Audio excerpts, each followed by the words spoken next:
Très bien. Je voudrais donc remercier la presse d'être d'ailleurs venue très nombreux ce matin à cet important atelier organisé à l'intention des parlementaires par nos partenaires, IPAR, CNCR, USAID et la Fédération des boulangers. Nous venons tous tout de suite après la cérémonie officielle. Nous avons eu droit à un exposé vraiment très riche sur, en nos mots, les orientations que le Sénégal doit prendre pour arriver à l'autosuffisance alimentaire dans notre pays.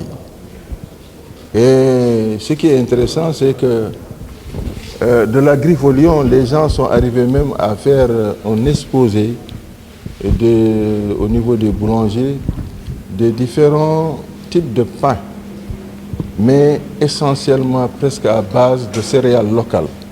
Ce que je retiens de cet atelier pour le moment, c'est qu'il s'agit pour nous, le Sénégal, de porter beaucoup d'attention sur notre consommation locale, de faire en sorte que ce que nous consommons, qu'on le produise. Quand on parle de souveraineté, c'est de l'indépendance. On ne peut pas toujours continuer à consommer des produits que nous importons. C'est tout le sens, en tout cas, et l'intérêt que nous donnons à l'atelier ce matin. Vous avez vu la présence des honorables députés, des présidents de commission, qui sont venus ici pour effectivement écouter. Parce qu'un député, c'est un touche-à-tout, il doit donc comprendre de quoi est-ce qu'il s'agit pour pouvoir mieux porter le message à ce niveau important du Parlement dans le cadre du dialogue entre l'État et le Parlement. Et je pense qu'ici, nous allons le faire et remercier au passage le président Macky Sall. Le président de la Fédération des boulangers a dit tout à l'heure ce que le président a fait pour les boulangers du Sénégal depuis qu'il était Premier ministre et en nos jours. Aujourd'hui, ce qui se passe, c'est que le président a même fait, parce que lui, c'est quelqu'un qui croit donc au développement de nos céréales, à la souveraineté. Quand le Sénégal parlait de souveraineté, c'était déjà 2 ans avant que le monde ne se résume à prendre une telle direction. Le président est un homme. Et aujourd'hui, il faudrait que le gouvernement puisse quand même procéder à l'application de ce degré et dire ici, vraiment, l'Assemblée nationale souhaite qu'une diligence soit apportée à ces lois que nous votons et que le président effectivement approuve. Il faudrait qu'il adopte, quand il adopte ces décrets, que les gens aillent vers l'essentiel. Parce que le président l'a pris, c'est un grand travailleur. C'est un homme d'État accompli. Et bon, malheureusement, souvent, le suivre, ce n'est pas facile.